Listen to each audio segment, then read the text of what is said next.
Cela comme un engagement direct dans le conflit. Nous considérons cela comme un engagement direct dans le conflit. La réaction très explicite du Kremlin aux livraisons par les Occidentaux de chars lourds en Ukraine. Voilà pour les déclarations. Mais sur le terrain, les représailles de la Russie sont bien réelles. Caroline Baudry, une salve de missiles s'est abattue sur plusieurs régions de l'Ukraine ce matin. Oui, 30 projectiles russes ont visé le pays ce matin, affirme le porte-parole de l'armée de l'air ukrainienne. 15 missiles ont été tirés sur Kiev, tous abattus par la défense antiaérienne. Un homme de 55 ans a été tué, 2 autres personnes sont blessées, selon le maire de la ville. L'alerte aérienne est déclenchée dans tout le pays. Les habitants sont appelés à rester à l'abri. Des coupures d'électricité d'urgence ont été déclenchées ce matin dans la capitale et dans 3 autres régions. C'est une mesure de précaution pour éviter des dommages importants sur les transformateurs et les centrales électriques visées par les forces russes depuis le mois d'octobre. Dans la région d'Odessa, dans le sud du pays, 2 sites énergétiques ont été endommagés ce matin. 24 drones de fabrication iranienne lancés par la Russie ont été abattus selon les forces ukrainiennes la nuit dernière. La dernière vague de bombardements massifs sur l'Ukraine remontait au 14 janvier. Merci beaucoup, Caroline Baudry.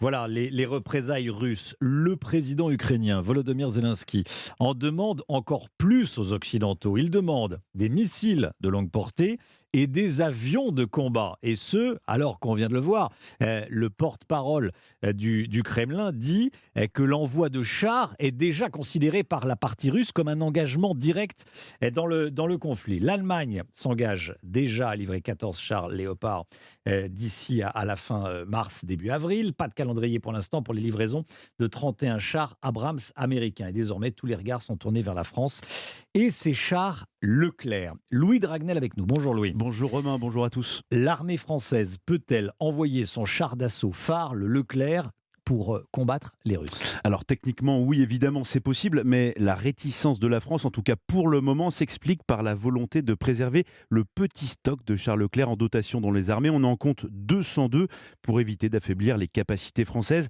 dans une guerre où l'on sait par définition que le matériel envoyé en Ukraine ne reviendra pas. À noter également, et ce n'est pas un détail, l'entreprise Nexter ne produit plus de Leclerc depuis 2008 et il faudra attendre 2040 pour voir les premières livraisons de son successeur. Ensuite, comme l'explique ce général avec qui nous avons échangé, on ne va pas livrer des chars Leclerc sous la pression des Américains et des Allemands. D'ailleurs, le message de l'Élysée est clair. La France se félicite de la décision allemande qui amplifie le soutien que nous avions engagé avec la livraison des AMX 10 RC, des chars à roues. Une trentaine est en cours de livraison à l'Ukraine. Cela signifie explicitement que pour le moment, Emmanuel Macron ne compte pas aller au-delà. On reste les premiers à avoir donné des chars, rappelle un conseiller du président. Enfin, comme le confie ce haut gradé, Emmanuel Macron sait que les demandes de Volodymyr Zelensky n'ont pas de limite. Une crainte confirmée ce matin, puisque désormais, vous l'avez dit, l'Ukraine demande à la France des Rafales et des pilotes d'avions de chasse. Une demande presque impossible à satisfaire, puisqu'elle signerait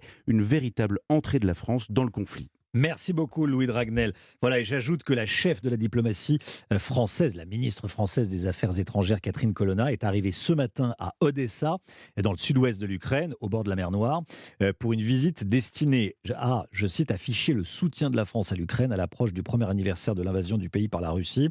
Elle a tweeté ce mot à Odessa pour marquer le soutien de la France à la souveraineté de l'Ukraine aujourd'hui comme hier, donc a tweeté Catherine Colonna qui se trouve à Odessa depuis ce matin.